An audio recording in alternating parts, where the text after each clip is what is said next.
ছোট ছোট ভাই বোনদের বলবো ফ্যামিলি মেম্বারদের বন্ধু বানাও।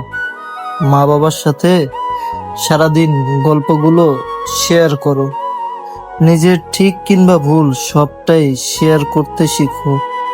না হলে একদিন এমন কিছুর শিকার হবে যা কাউকে শেয়ার করতে পারবে না, আর পাশেও পাবে না। আরো একটি কথা বলছি তোমাদের, শোনো তাহলে মনোযোগ দিয়ে।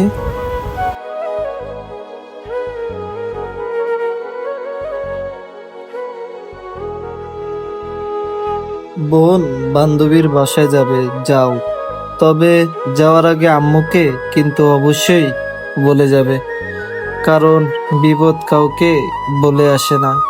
আর বিপদ আসলে বান্ধবীর আগে আম্মু আব্বু তোমার পাশেই দাঁড়াবে।